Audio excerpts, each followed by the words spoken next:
That's causing queues from Hillingdon, and the North Circular is still slow eastbound towards the A10 and the Great Cambridge Underpass after an earlier accident. Finally, for the trains, Virgin East Coast and Great Northern are warning of delays of 2 hours to and from King's Cross after problems with overhead wires earlier. LBC Travel, I'm J. Louise Knight. This is LBC from Global, leading Britain's conversation. The Nigel Farage Show. Mr. Nigel Farage. Thank you, Donald, and good evening, everybody. Well, it's the House of Lords again. I mentioned on air last night the government were facing defeat, and they indeed lost 3 votes in the House of Lords last night. This on the EU withdrawal bill. This something that's already gone through the House of Commons. And crucially, the one amendment, the one vote that's been sent back to the House of Commons is one that says that Parliament could send ministers back to the negotiating table if MPs voted down Theresa May's Brexit deal. So basically, any Brexiteer MP or peer, when it comes to it later on this year or very early next, when that crucial vote comes, if this was to stand, all they would have to do is vote down the deal, knowing that Brexit on the 29th of March next year simply couldn't happen. So this is a wrecking amendment. In fact, the House of Lords are working to try and stop Brexit from taking place. And just listen to some of them. I mean, Viscount Hailsham telling us in democracies, both Parliament and the electorate have the right to change their mind. This is about the future of our country. It must be determined by Parliament, not by ministers. This the same Viscount Hailsham, now talking about sovereignty, who spent his entire career trying to transfer national sovereignty to sovereignty at a European level. The very same people who never wanted us to have a referendum in the first place are those now trying to reverse the result and indeed to force us to vote again. I thought the best quote on all of this came from the former Tory leader, Lord Howard of Limp, who said that the House of Lords, the unelected chamber, is defying not only the will of the people, by which he means the referendum vote, but also the will of the elected Chamber of Parliament. Now look, back in 1911, there was a huge parliamentary row. It went on for months. It finished up with the Parliament Act being put into place. And what it meant was that ultimately, whilst the House of Lords can delay, stop, make the Commons think again, and it can do it, it can send it back 3 times, ultimately, the elected government of the day can, in the final analysis, overrule the House of Lords. And we've been working with that effectively since 1911.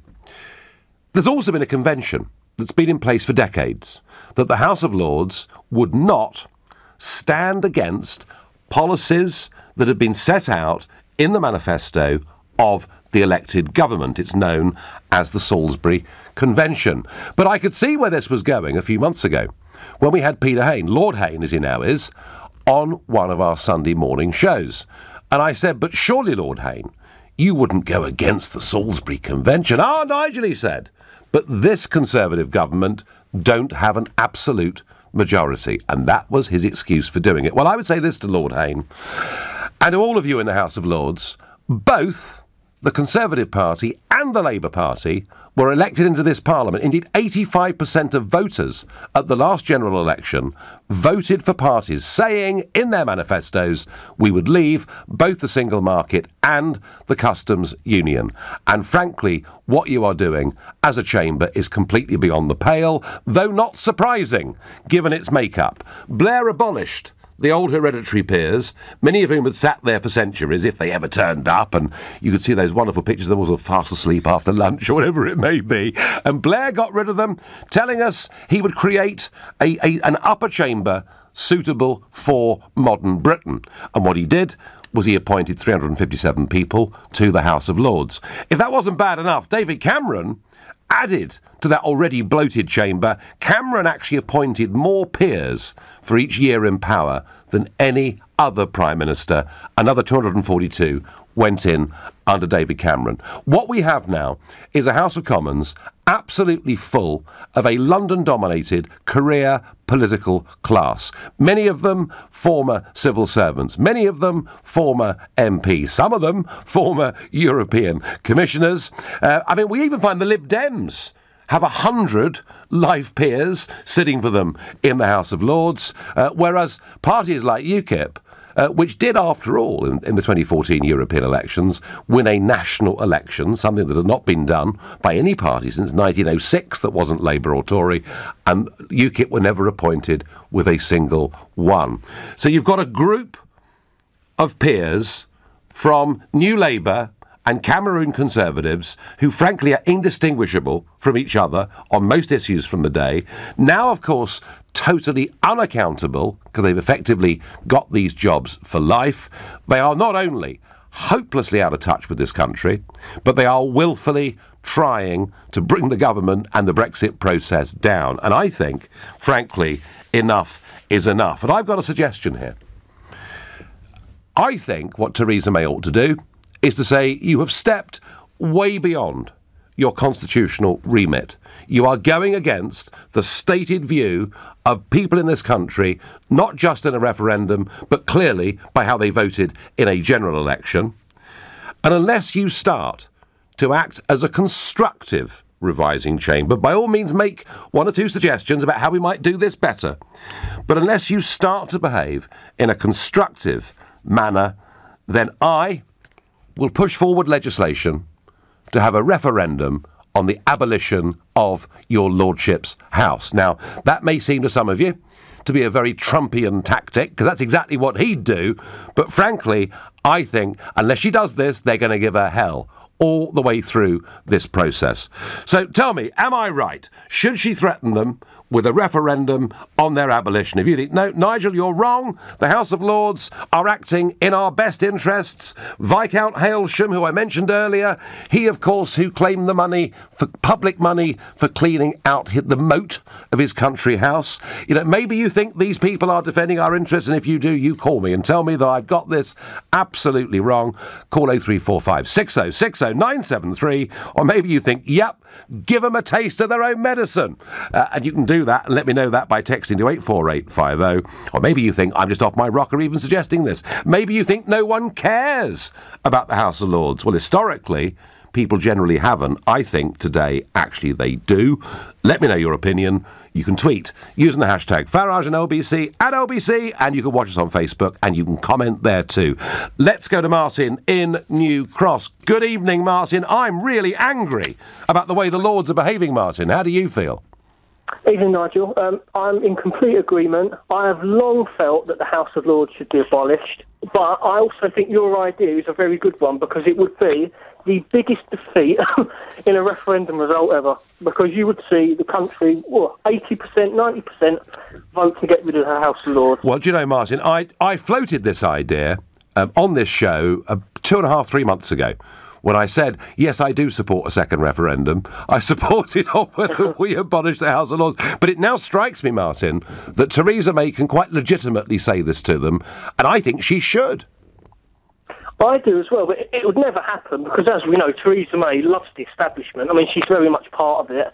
But when you look at the makeup of the House of Lords, some of the people that are in there, I mean, goodness me, you've got people like Lord Heseltine still clinging around like a bad smell. If you look at the Labour Party, you're speaking, Martin, about a former. You're speaking about a former Deputy Prime Minister of this country. Don't you think he deserves more respect? No, not really. No, nor do I. Anyway, go on. Martin, some of the things about Brexiteers, I don't think so. The place is full of party apparatchiks, most of their names you've never even heard of in your life. I know. And many, of course, are there simply because they were party donors. You might be old enough to remember, Martin, the Cash for Honour scandal that happened in the latter years of Blair's time. The place is not fit for purpose, is my view. It's your view too. Theresa May needs to pack the Lords with Brexiteers to get the government's Brexit legislation through, says Anne in Lancashire. Now, Anne, I'd thought of this. One idea would be that she says, right, we're going to create 500 Brexit peers. And they will go in, take ermine, swear their oath, but on their honour, they will resign their seats in the House of Lords once Brexit has passed. The difficulty, Anne, with that, and I thought that was a great idea a few months ago when it was put to me, the difficulty is the Lords themselves can slow up the process of new peers being admitted. So I'm afraid that plan isn't foolproof. Let's ask Sandra, a first-time caller from Bedford. Sandra, what's motivated you to pick up the phone for the first time? Yeah, hello, Nigel. First time I've called you, actually. I know. I'm very pleased to hear from you. So, do you feel strongly about this? I do feel strongly. You won't like what I'm going to say, though, because I don't trust that Theresa May would probably love what you suggest. And she would, I really do. I don't better the devil you know, because what would replace the House of Lords? Oh, well, Sandra, I mean, personally, I think that, I mean, for me, Sandra, the biggest priority in electoral reform in this country was to change the method by which we elect MPs, to change the constituencies, and to perhaps have multi-member constituencies. I thought changing the House of Commons was the biggest priority, and we just let the Lords be, and sort it out at a later date. But frankly, the way they're behaving over Brexit says to me that, frankly, I think they're signing their own death warrant, Sandra, and I personally think that an elected Senate is the only way to go. Who would decide on that elected Senate? We put it to a referendum, obviously, and there are lots of different... I mean, my idea is that you elect people to the House of Lords for one 15-year term. That's all they can serve. You do it across the country, you do it on some form of proportionality, and then when it comes to needing experts, to come in, the committees can co-opt whoever they want onto those committees. Now, the one argument against it, Sandra, is that if you do have an elected second chamber, it will be more powerful and it will use that power, and it could then make it genuinely more difficult for government to get legislation through. And that has always been the argument against it. But frankly, I think what we've got is a disgrace. A place packed full of Blair and Cameron's mates, the political elite. They really have no connection with the ordinary folk of this country at all. Well, yeah, I'd agree with you there, but I think, to be honest with you, I think when it comes to Brexit, I really think that perhaps you won't like this, but I think we're making a mistake now. I don't trust now. Any of them. I do actually. I voted leave, but I think it's a mistake now. I think we should stay because the alternative really concerns me. What is the alternative that concerns you, Sandra? But I think our government are out of control. They don't know where they're going. I don't trust a word they say. And I actually think on this occasion, when it comes to Brexit, I think perhaps the Lords also feel the way I do. It's really complex. Well, the Lords are all Remainers, Sandra. It is the most Remain assembly probably in the world. That's what I know. It's really hard, but I actually think on this occasion they are probably right. But they have a convention not to go against the elected government of the day, and both the major parties were elected, Sandra, less than a year ago, saying we should leave the single market and the customs union, and the Lords are trying to overturn that. But it was so close. The referendum, the result was so close. It was the biggest exercise in democracy in the history of this country, and that's all you can say. And actually, Sandra, now, what do the opinion polls say? 68 to 70% of people say, whatever our view was then, can we please just get on with it? Yeah, but who are we? Where are our business deals? Where are our future business deals? Who do they lie with? Well, Sandra, that's a separate debate. All I will say to that is 85% of the world economy is outside the Eurozone. Europe is a relatively small part now of the overall globe. Sandra, we'll come back to it. Ring me back when we're debating Brexit itself. You're listening to the Nigel Farage Show exclusively on LBC. It's now 7:17. Nick Ferrari at breakfast. Every weekday morning from 7. Only on LBC. The government suffers a 7th defeat in that vote yesterday in the House of Lords. Lord Newby is the Liberal Democrat leader in the House of Lords. All we did yesterday was to say that the government's got to put all the options available to the country on the table in the House of Commons when it's got a deal. Lord Newby, do you want Britain to Brexit? No, I want the people to have the chance to reverse the decision, and if they're given that chance, I will be arguing that we should stay in the EU. Nick Ferrari at breakfast. With The Times, be not just informed, but well informed.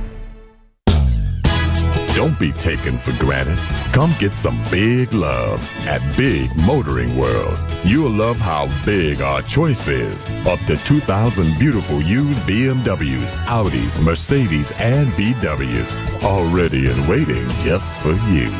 Big Motoring World, minutes from the M25. See bigmotoringworld.co.uk. Now sing it. Big, big, big Motoring World. Landlords, Direct Line guarantees to beat other insurers' renewal premiums for the same cover. Can your insurance do that? Switch to Direct Line Landlord. New customers only. Qualifying criteria apply. Underwritten by UK Insurance Limited. It's simple. If your business isn't using WG for Business, you could be paying too much. WG could save you up to 45% on all your office supplies. From printing and all your day-to-day office supplies, and now with confidential shredding from Rexel, ensuring you are GDPR compliant with disposal of customer information. We are so confident we can save you money, we will give you your first quarter savings in advance. Just text audit to 87007 and start saving your business money with WGforbusiness.com. Conditions and contract apply. It's in my hair, my eyebrows, it's even up my nose. They make painting look easy on the telly, but let me tell you, it's not. The wall looks like it's been finger painted by a giant child. Who's going to rescue this? Oh, relax, relax. It's Trust a Trader. Actual professionals who know what they're doing and don't leave the place looking like, well, my face. Now I can concentrate on the important stuff. Whispering peach or dirty mayonnaise. Visit trustatrader.com. Trustatrader.com. Ella's one-handed stir-fry. My friends used to say when you have your first kid, you'll always have your hands full. I had triplets, so I've had to learn to do everything one-handed. I have mastered the stir-fry. I take fresh veg, pork marinated in hoisin, and noodles, then stir it all into a wok. It's delicious enough to have again and again, and simple enough to do while I'm playing peekaboo. Give your pork stir-fry extra zing with our hoisin and ginger marinade. Food Love Stories, brought to you by Tesco. Could you take a photo of us in front of the cathedral? Oh, we need to get a selfie on the beach. Wait, before you eat it, take a photo of the octopus. There are many ways to make your friends jealous in Malta, but only one way to fly. Fly British Airways from Gatwick to Malta from £389 per person for return flights and 7 nights accommodation. Availability and dates are extremely limited. ATOL protected. Conditions and booking fee may apply. For full details, cba.com/Gatwick. If you need tyres but you're short on time, then why not try QuickFit's mobile tyre fitting service? Whether you're at home or work, we'll come to you. Just choose your tyres online, book an appointment that suits you, and drive away happy. Go to quickfit.com/mobile for details. This is LBC, the Nigel Farage Show. Call 0345 6060 973. Text 84850. Tweet at LBC using the hashtag Farage on LBC. Well, the Daily Mail were very unimpressed indeed by the antics of the House of Lords last night. Their big front page, House of Unelected Wreckers, and pictures of various peers, including Viscount Hailsham, he of cleaning out the moat at public expense fame. And Chuka Ramuna has responded to this with a big chain email saying the Daily Mail say they support Brexit because they want to protect the sovereignty of Parliament. Now they're attacking the Lords for doing just that. Chuka, you know, I know you keep trying this one on us. It's the sovereignty of the people that matters, not the sovereignty of Parliament. The people put people in Parliament. They lend them their authority for 4 or 5 years, and at each election, the people take it back again. Let's go to Jeremy, a first-time caller from Bushy. Good evening, Jeremy. Hi, Nigel. The issue with the House of Lords, which you seem to be missing, because I will support the House of Lords, is that the House of Lords are speaking for the 48% of British voters who have gone completely unheard since you got the results. Unheard? You dominate the headlines every single day, Jeremy. You've got your big business battalions, the BBC. Nigel, you're on all night, okay? I don't have much time, okay? You've got plenty of time, Jeremy. No, I haven't. I've got to get somewhere, okay? Oh, right, I can't help that. The bottom line is this, okay? So 17 million people voted out. 15 million people voted in. Mm-hmm. They've shown no respect. They've shown nothing, okay? Characters like you bulldozer the way through. The House of Lords is simply acting as a gatekeeper to protect the interests of the 48% of British voters who've been forgotten and are not respected by everybody else. I'm afraid we're not all Thames Estuary man. We don't have immigration at the forefront. Oh, Jeremy, are these ghastly working class types? Is that what you mean? Now, I'm a working class person. Oh, really?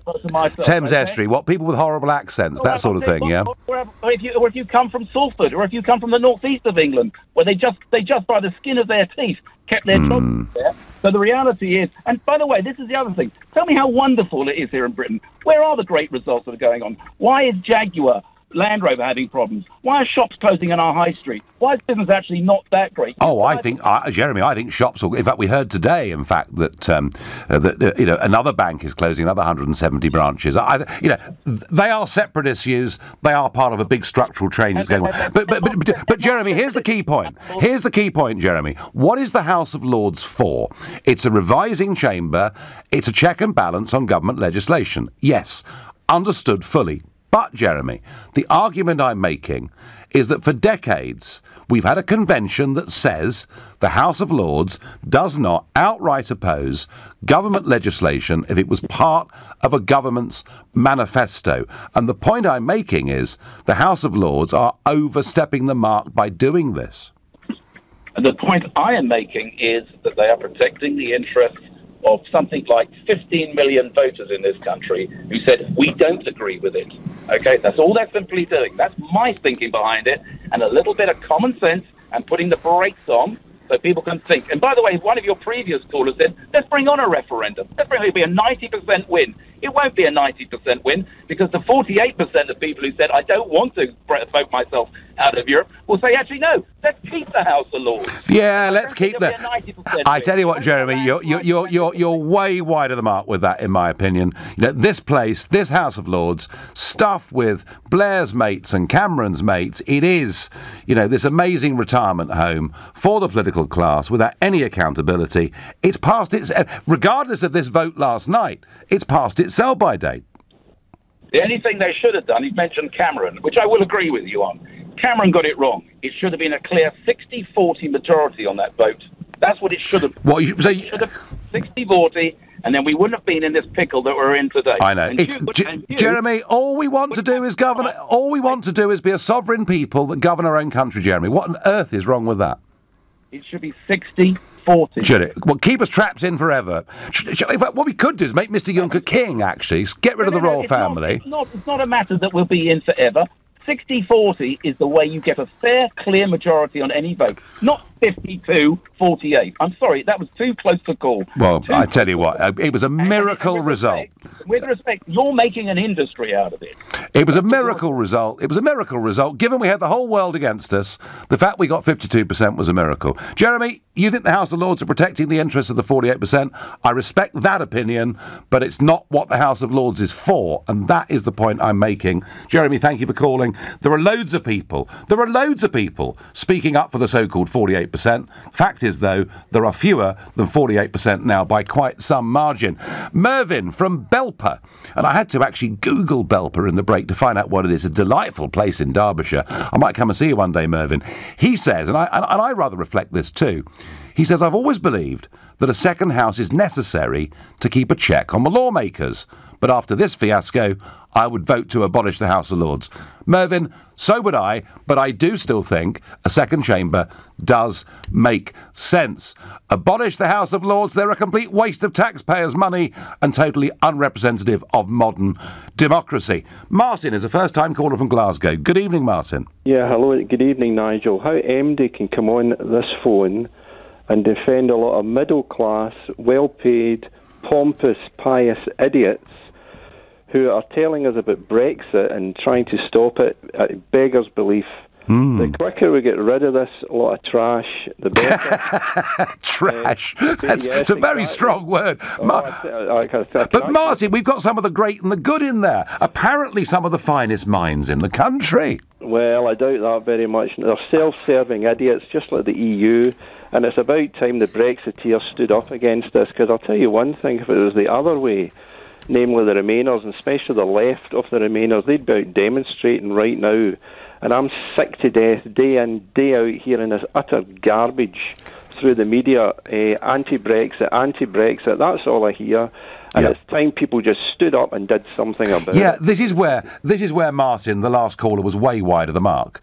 As if no one's speaking up for the Remain argument. We hear it constantly, don't we? Well, we hear it constantly, and it's quite obvious that's not the case, because any time I listen to the news, it's always some negativity. And let's face it, we've got a Remainer Prime Minister whose heart's not in it, like most of our cabinet. I think it's a disgrace. And I think it's the time something was done about this, because I'm sick to death hearing about this. Yeah. Martin, do you think my idea of Theresa May saying to the House of Lords, you have overstepped the mark, start playing the game constitutionally the way it should be played, or we're going to have a referendum on your abolition? Would that be a good idea? Nigel, that would be a fantastic idea, but let's put it this way. You and I know she's not going to do that. She's going to bend backwards for them. She's going to submit, as she's done to a lot of the EU things.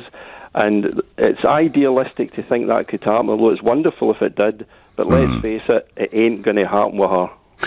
Martin, I fear you're probably right. But they are forcing her into a very difficult situation. I mean, even today, David Davis had to appear before a House of Lords Brexit committee. It's as if the unelected are now in control of the elected bit. What I don't understand is how people can come on here and don't realise that these people in that House of Lords, as you correctly say, is made up of the friends of Blair and Cameron. I mean, for goodness sake, how biased can you get? It's a farce, Martin. It's a farce. Total farce. Great call. Your first-time caller. Do call me again. Thank you very much indeed. Deb says on Facebook, you need experts for scrutiny. But that doesn't need to be and shouldn't be politically orientated. Paid experts could do the same job with no political power at all. Deb, the idea of a revising chamber, and one of the arguments for the House of Lords with its eclectic mix is that it was full of experts.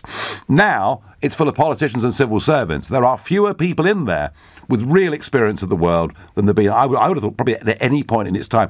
Even the hereditary peers at least gave it representation from around the UK. Now it's a huge London metropolitan bias. It isn't working. You're listening to the Nigel Farage Show, exclusively on LBC. It's 7:30 and time for the news with Thomas Watts. 2,500 patients are being recalled following a review of a neurologist's work. Belfast Health Trust has contacted people as young as 14 who've been seen by consultant Dr Michael Watt for conditions including MS and Parkinson's. RBS is closing more than half of its branches in England and Wales, leading to the loss of 800 jobs. The bank will close 162 sites, which are within several miles of another RBS or a NatWest. Ministers have backed down in the face of a potential Tory rebellion about plans to make UK tax havens more transparent. British Overseas Territories will now have to make public the true owners of companies registered there. LBC weather, heavy rain and some strong winds in the west and Wales. That cloud and rain then pushing towards the southeast overnight, with similar conditions in Northern Ireland and Scotland, a low of 4 degrees.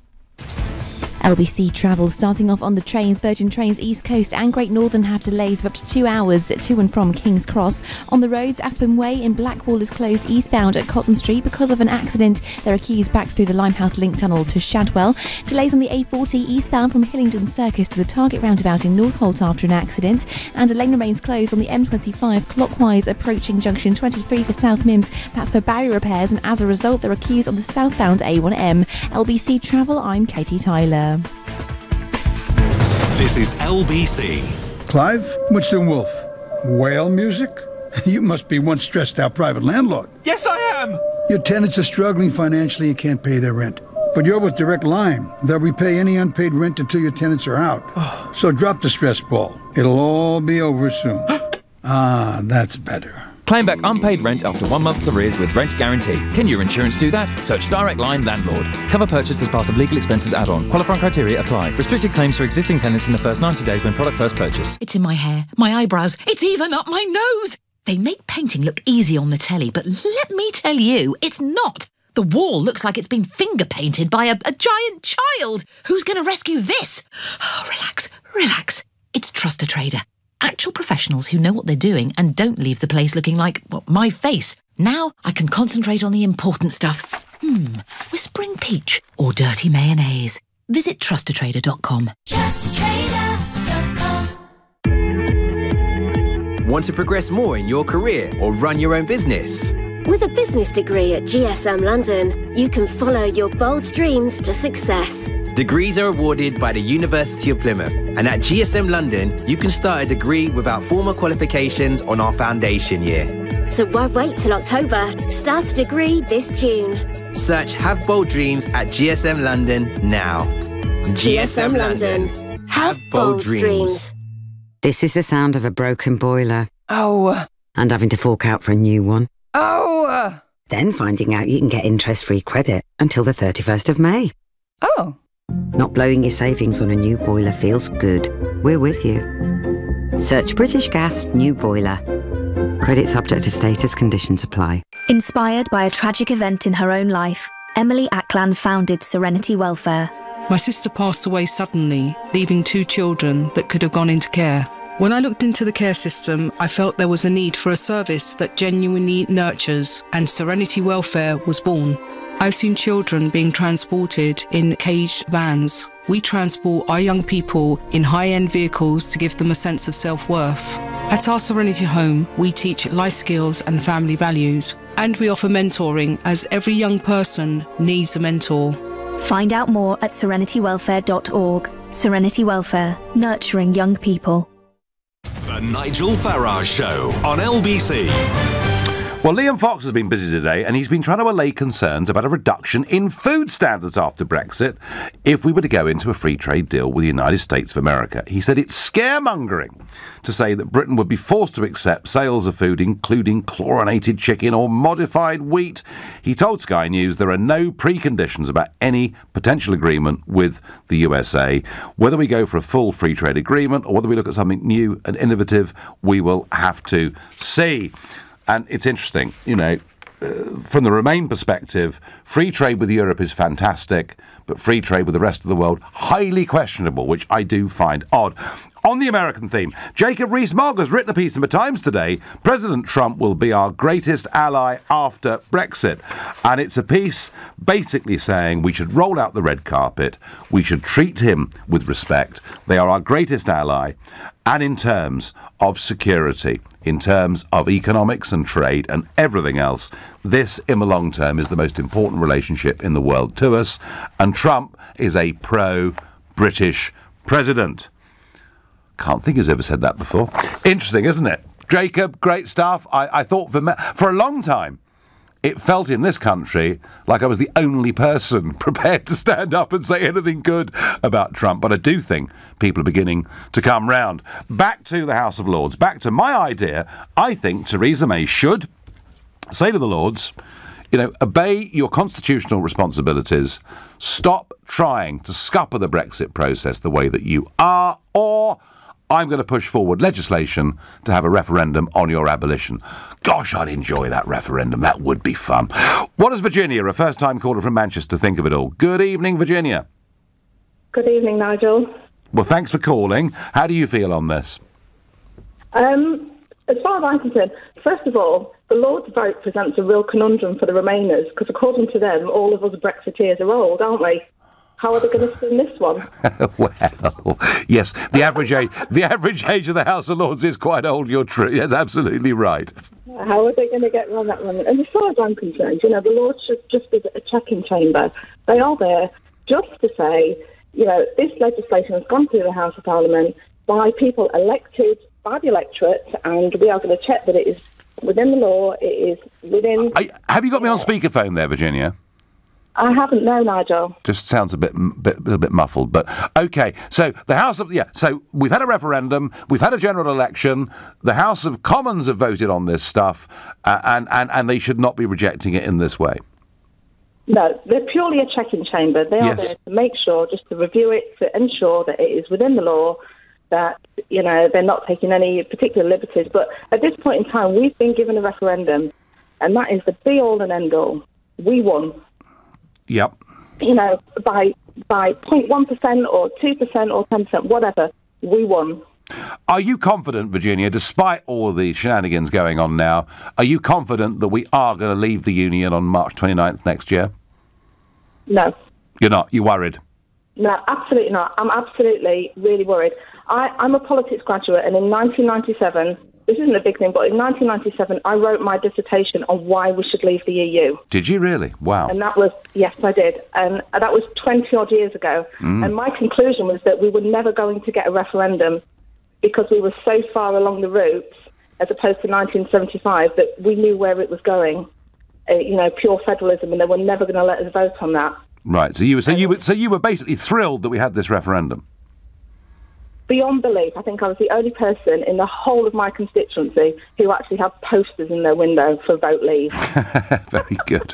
Virginia, great call. I hope you're wrong. I really do. Thank you for calling. Jean thinks that Virginia is wrong. Jean says on Facebook, the Brexit process has begun. Article 50 was triggered. The UK cannot go back on that. Well, morally, it can't go back on it, Jean. And Jean, I have to say, I still think, despite all of this, I still think we are going to leave on the 29th of March next year.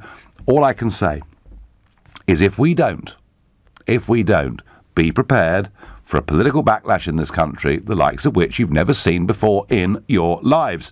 That I'm confident, I'm certain of it actually. On Twitter, I get, every time the House of Lords does something that a political clique doesn't like, there are calls to abolish it, says Philip. Philip, I've been criticising it now for a very long time. I just think frankly, it's verging on political corruption, the way the whole thing has now been set up, with over 500 of Cameron and Blair's mates sitting in there. The thing is a farce. Definitely not. An unelected chamber of mainly bright and experienced high achievers is absolutely necessary at an advisory level. I get that on Twitter. If they were bright, experienced high achievers, I might think differently. A lot of them are party political apparatchiks, many of whom achieved very little in politics at all, but found themselves, because they're party loyalists, in the House of Lords. Honestly, you know, the argument that was there before was the eclectic mix of people meant there were experts from all walks of life in there. That is still true to a certain extent, but far less so than it was before, because of the consequences of the sheer numbers that Blair and Cameron have put in there. Jonathan is another first-time caller from Dunstable. Good evening, Jonathan. Good evening, Nigel. Unlike Jeremy, I'm also very busy. I'm at work, but I have the time to talk to you, which is why I phoned in the radio. That was very odd, wasn't it? Arrogant, but of him. I tell you, Jonathan, just quickly, what was arrogant? He talked about Thames estuary types. Well, you know, as a working class boy, which I really am, I'm in public practice. I run a firm of chartered certified accountants. I'm going to say no more than that. And I'm working late tonight, as I often have to. I'm a firm Brexiteer, but I think that the House of Lords needs to be kept. My concerns with the House of Lords is not that it's got political people in there, because, to my mind, one of the important checks and balances of the House of Lords is they review the progress of legislation. And I think that's one of the cases where having a parliamentary experience, which most of them have, is so incredibly important. I think they're more relevant than, say, the bishops that get into the House of Lords. What I'm concerned about is often the way in which successful businessmen, and yes, they do a lot for the country, and yes, they employ a lot of people, but nevertheless, this is all done for their own best interest, are rewarded with a lordship. That sort of kind of concerns me most. I mean, I voted Brexit, I was pro-Brexit, I even had a Leave the EU poster in the front of my practice, so that's how political I am. But I do think that the House of Lords has its value. I think what needs to be done here, and what I think a good leader or a strong leader would do, is basically make a statement what has been done at the moment is absolutely unacceptable abuse of temporary power, which is all it is. It's a temporary power. And there are so many people, regardless of their political alliances within a party, that have this strong interest, because of their own sponsors, I believe, to stay within the EU. And I think this is the real crux of it. This is an abuse of temporary power to drag out the process. Jonathan, I am all in favour of a revising chamber, all right? All in favour of it. All in favour of people looking at legislation, saying, have you really thought about that? All in favour of having the best experts they can find from anywhere in the world on each of these subjects. I'm all in favour of all of that. But, you know, there comes a point, since the 1911 Parliament Act, there has been a different relationship, has there not, between the Commons and the Lords? And the Salisbury Convention, which has been there for goodness knows how long, for decades, says you do not go against the manifesto pledges of the elected government of the day. And I believe, Jonathan, that is what the House of Lords have done here. I agree. I agree with you totally. I would actually question the point about the specialisation that anyone needs in the House of Lords, because by default, if you look at the House of Commons, when we had the banking crisis, the amount of people that were asked off the cuff, what's the size of our national debt? And some of them had no idea. Oh, no idea. Concept, because, of course, that's not their skill set. They're from all different walks of life. But I think the real issue Jonathan, is we know the political position. But Jonathan, the problem is that actually when you say the House of Commons is full of people from different political walks of life, it's not.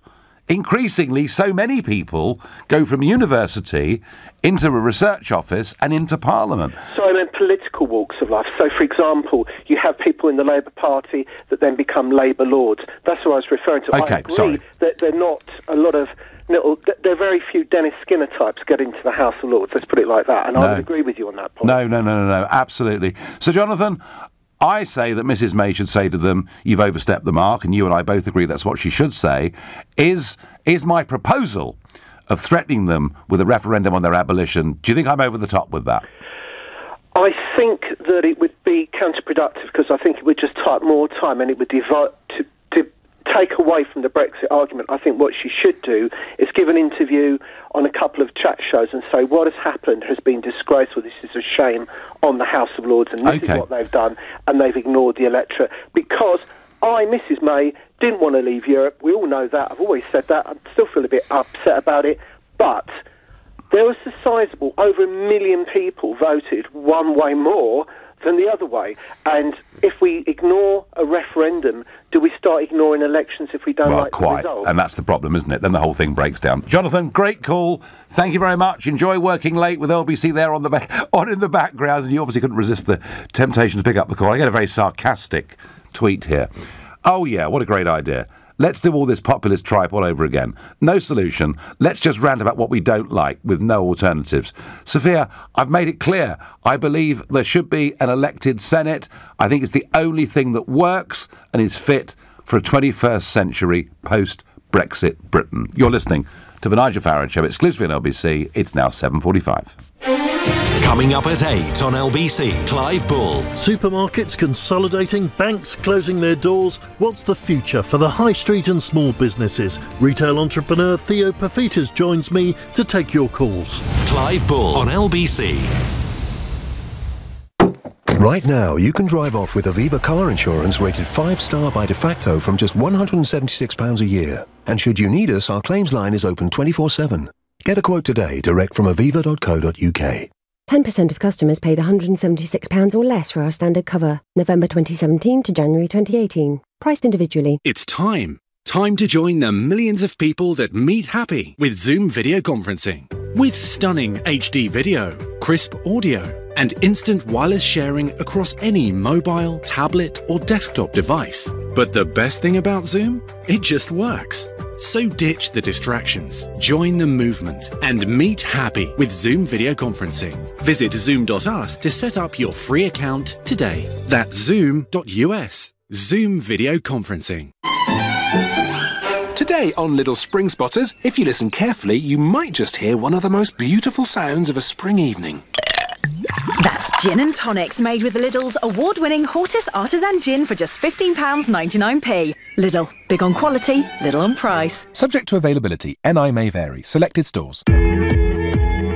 Want to progress more in your career or run your own business? With a business degree at GSM London, you can follow your bold dreams to success. Degrees are awarded by the University of Plymouth, and at GSM London, you can start a degree without formal qualifications on our foundation year. So why wait till October? Start a degree this June. Search Have Bold Dreams at GSM London now. GSM London. Have bold dreams. The new Jaguar E-Pace is here. Experience Jaguar performance and compact SUV practicality from just £299 a month? I'm not carrying on till you take this seriously. But it is $299 a month. Oh, really?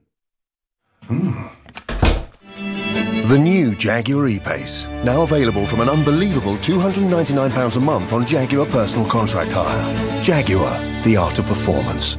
Initial rental £3,587, 36-month term, subject to status, 10,000 miles per annum, mileage and return conditions apply. Offer ends 30th of June. Available at participating retailers only. Visit jaguar.co.uk. The critically acclaimed Game of Thrones live concert experience comes to the UK for the very first time. Composer Ramin Djawadi leads a full orchestra and choir, performing iconic music from all 7 seasons, along with mesmerising state-of-the-art visual technology, live at the SSE Arena, Wembley, on Thursday the 14th of June. Tickets are on sale now. Go to lbc.co.uk to find out more. Leading Britain's conversation. LBC, The Nigel Farage Show. The House of Lords is there to be a revising chamber to look at and amend legislation, but not to counter the elected government of the day's manifesto promises. And yet, over Brexit, that's exactly what the House of Lords are doing. We have an intensely political House of Lords. They're mostly a bunch of ex-party hacks. That's how I see it. And I think Theresa May should get tough and say, right, you lot, start behaving, or we're going to have a referendum on your abolition. I reckon that might make them come into line. After all, you know, they turn up, they sign on for a daily allowance. Lunch there is great. I've been there several times. It's very subsidised. Traditional, old-fashioned English grub. The claret's not expensive either. I mean, look, it's the best old people's home in London. You know, and that's how many of the peers themselves describe it. They're not going to want to wreck all of that. That's my view. They might just come into line and start behaving. Valentine is calling from Bromley. Good evening, Valentine. Good evening, Nigel. So on what? This one, yep. I disagree with you, unfortunately. Well, that's all right. That's absolutely what we're here for at LBC, Valentine. Tell me where I've got it wrong. Yeah, I think we should categorically not have a referendum on abolishing the House of Lords as we know it. We currently have one House of Parliament immersed in political short-termism. Yep. And we need a chamber of representatives who are not motivated by political currency. Although I accept that the House of Lords does need some reform, ultimately, in my humble opinion, I think they're healthy for our democracy. Well, Valentine, we've had the reform. The point is 1999 was the reform. That was where Blair got rid of the hereditary peers and we were just left with 92 of them. So we've had the reform. What possible reform? I mean, how do you get rid of 500 of Blair and Cameron's mates? You simply can't do it. So Valentine, your concern that what if the House of Lords becomes dominated by political short-termism? My solution of an elected Senate where each individual serves one 15-year term would do away with that problem, wouldn't it? Yes and no, because 15 years isn't life. and ultimately, a life peer never has the issue to worry about being re-elected or losing their seat. But I would ban them. I would ban them from standing for re-election. I would say it's a one-term job that you do, and you do it actually not for a long-term career. You do it because you want to put something back into the country. Yeah, I mean, that could be a solution. But, you know, how we ultimately get, you know, some type of situation that suits me and suits you, I'm sure there'll be many ideas. But ultimately, I want to point out that, the Nazis were elected with a strong manifesto, and that's history's greatest example of the tyranny of the majority. Yeah, I mean, they were the biggest party, and they declared emergency powers, and Hindenburg was weak. It's a slightly different argument with it. I mean, Valentine, look. What I'm saying is this. That we had a referendum, we had a general election, we've had votes in the House of Commons, and all of that is now being overturned by the Remainers in the House of Lords. Theresa May has to say or do something, surely. Well, I welcome what the House of Lords are doing ultimately, because, one point I hear severally is, in the last general election, so many percentage of people voted for parties that, wanted to the customs union and so on. However, I voted for Theresa May, and I've never voted Conservative before. I've always traditionally voted Labour. Yeah. But I only voted for Theresa May in this case, tactically, to keep Jeremy Corbyn out. And ideally, I would have voted for the Lib Dems, but I don't even think they stood where I live in Bromley. Oh, I think they would have done. My choices were severely limited, and I ended up voting tactically. I might as well just have stayed home for the day. So I don't think that the analogy that 80% of people voted for parties that wanted to leave, and if that was almost our but I mean, that's what the manifestos said. Valentine, I want a sensible upper chamber that is not, like you, subject to political short-termism. I'm just saying they've overstepped the mark, broken the Salisbury Convention. I thank you for your call. Shaz on Facebook says there needs to be a scrutiny committee for the Commons, not a dictatorship. Shaz, I don't want a dictatorship. I want an upper house. I want a revising house, but not one that is stuffed full of Blair's mates and Cameron's mates, and too many of them, party apparatchiks who, frankly, have achieved nothing in life and not much in politics. That's how I see it. Tom is a first-time caller from Warwick. Good evening, Tom. Yeah, hi, Nigel. I agree with you. I believe that we should have a referendum on the House of Lords. I do also think that the issue is a two-sided coin, if you know what I mean. Like, yeah, as you said, there are a lot of old fossils in the House of Lords. You've got the Heseltines, you've got... Oh, come on. Show the former Deputy Prime Minister some respect, please. Oh, I'm sorry. I'll slap myself on the wrist. Okay, good. And we've got Lib Dems in there who are they anymore? But anyway, my main point is that the two-sided coin, like you've seen what has happened in the US. Now you've got the House of Representatives and the House of the Senate, and I'm sure you know that. And you see, like, there's a deadlock. They'll become deadlocked. Like, not much seems to get done. If there is a chance of Corbyn forming a government in the Commons, and there's something happening in the Tories in this proposed Senate, you are going to get some serious deadlock there. There's going to be no progress.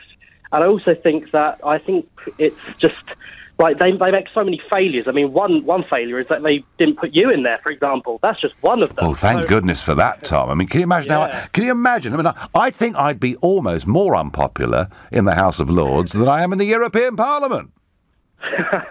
Well, that's basically the same thing, isn't it? Bureaucratic. Tom, you make a really important point. There was a big proposed reform of the House of Lords back in 1968, and it was funny because Michael Foot and Enoch Powell found themselves on the same side opposing any concept of elections to the House of Lords because they feared it would give it extra power and lead potentially to the kind of deadlock you're talking about that we do see sometimes in the USA. And I am aware of that problem, of course I am, but I think if UK senators were only allowed to serve one term, I think then they'd be more objective and far less party political. But it's not perfect. Listen, what I'm proposing is not perfect. I'm not saying it is. But what exists now, frankly, I think is a disgrace to our modern democratic system. And, I thought that what Michael Howard, Lord Howard of Limp as he now is, said, when he says that the unelected chamber should not defy the will of the people, but also the will of the elected chamber of parliament, was absolutely on the money. Yeah, I also think it's interesting, Tweeter Philip tweeted in earlier. I think it is also easy to criticise the House of Lords because of Brexit. I mean, yes, if people think they have thwarted the will of the people. But I also think to help gain, I don't want to say momentum in this case. No, please don't. You know, I think to gain momentum for this movement, I think that we should focus on more issues where the House of Lords have stepped out of line. Otherwise, we risk sounding like... Look, I have been complaining about the House of Lords now for some years. I've said before on this programme, I think there needs to be a referendum. I'm now suggesting the Prime Minister uses this as a weapon to get them to do their job properly. Tom, thank you very much indeed for your call. Annette, who describes herself as a staunch Remainer from the delightful village of Chilham, down near Canterbury, says, am I correct to assume that you would turn down a place in the House of Lords if it was offered to you? Yes or no answer, please. I don't know how many times I have to do this, Annette, but the answer is yes. OK? £300 a day, and some of these lords don't even stay for the debate. They just pick up their money and do a runner. Nice one, says Susan. Dean is a first-time caller from Abingdon and my last caller on this subject today. Good evening, Dean. Good evening, Nigel. Nice to talk to you at last. I've been trying for a long, long time. Have you got us on speed dial, or is it just tough to get through? Tough to get through. Right, well, you're through, Dean. The floor is yours. What I'd like to say, Nigel, the last thing we want is another load of politicians being paid 75 grand a year to sit in another chamber, right, and it going to and fro, to and fro, to and fro, and deadlock. Because that's what will happen. We know it. Well, it is a downside risk, Dean. But what would you do then? Just leave this lot where they are? No, I would not. No, I would not. What I would do is elect a parliament, right, of the Commons, the House of Lords to be abolished completely. Yep. Right, no chamber put in place. Right, and a fair proportion of the country, it should be PR, basically. Yeah. On the votes to the Commons, on MPs to the Commons. All right, well, I tell you what, Dean, ever since that great big parliamentary fight back in 1911, endlessly we come back to arguments about the powers of the House of Lords, the composition of the House of Lords, and it isn't going away anytime soon. Dean, I thank you very much for persisting and getting through. Eric on Facebook says, why not advertise jobs in the House of Lords for the ordinary people? That's what Blair said was going to happen with People's Peers. And what do we get? A bunch of his mates and a load of Camerons too. You've been listening to The Nigel Farage Show here on LBC. I'm back tomorrow night at 7. At 10 tonight it's Ian Collins. But up next, it's Clive Bull. Nigel, thank you very much. At 9, it's the Health Hour. And this week we're looking at mental health. Dr. Jennifer Wild will be here to talk about dealing with anxiety and depression and other mental health issues, and take your calls. That's the Health Hour at 9. First, as RBS announces more bank closures and job losses, and Sainsbury's and Asda detail their planned merger. What are the prospects for retailing? What will be the effect of shopping online, of Brexit, and how will small businesses be able to compete? Joining me after the news, retail entrepreneur Theo Pafitas, here to give his view, and we want to hear what you think. 0345 6060